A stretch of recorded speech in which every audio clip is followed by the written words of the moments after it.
The story begins high above the skies of Latveria. Inside a military plane, two soldiers whisper nervously about the man locked in the back, Wolverine. One says, "They say he was made from corpses, that he can't die." The other laughs uneasily until Wolverine stands up. Without a word, he walks to the hatch, rips it open, and dives straight into enemy airspace. He doesn't wear a chute. He doesn't need one. As he plummets through the clouds, flashes from his past burn in his mind.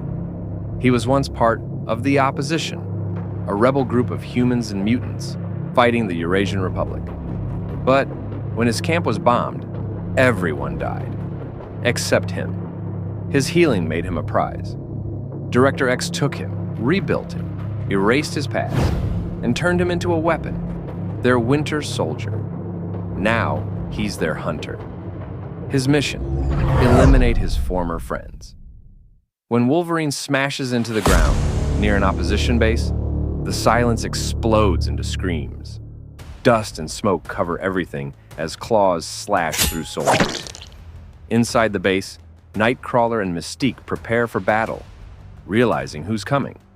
"Brothers and sisters, leave now!" Nightcrawler shouts, right before 6 adamantium claws tear through the church door.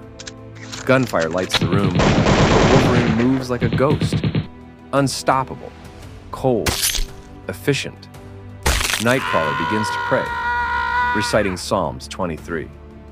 "Though I walk through the valley of the shadow of death, I will fear no evil." But evil has already arrived. The fight is brutal. Blood splatters. Wolverine slices through men like paper. Mystique morphs, disappearing in panic. Colossus bursts in, roaring. But before he can act, Wolverine lunges, claws first, a blur of metal and fury. He cuts down Colossus, only to realize it was Mystique all along. Flashback. Inside Director X's labs, a bald, broken Wolverine lies on a table. Dr. Pavich explains, "We wiped his memories. He won't even know his name. He is ours now." Colossus and Magic watch as the doctor smiles coldly. "Greater than he once was called Logan," she says. "But not anymore. He lives, dies, and is born again as we choose. We call him the Winter Soldier." Back in the present, Wolverine hunts Nightcrawler through fire and gunshots. Kurt teleports again and again. Bamf, bamf, bamf. Shooting from all angles, praying his friend will remember. But Wolverine has learned his pattern. He sniffs the air. Sniff, sniff.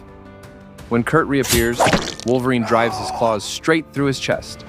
Nightcrawler grabs his friend's arm, tears in his eyes. "If you're still in there, Logan, I'm sorry. We came back for you. We always would." And then, silence. Wolverine looks down at the body. His claws retract. For a brief second, the monster seems human. But when he steps outside, surrounded by corpses of his old team, his mind echoes with the voice of his handler, "These are your enemies. They chose to run. You are not part of history. You are history." The rage in Wolverine's eyes fades into confusion. Memories begin to return. Voices, faces, prayers. He touches the blood on his helmet. The words of Psalm 23 echo again in his mind. The weapon begins to remember the man. And when that man fully wakes up, there will be hell to pay for everyone who made him this way. If you enjoyed this dark, brutal origin of Ultimate Wolverine, don't forget to like, share, and subscribe to the channel, because more twisted stories from the Ultimate Universe are coming soon.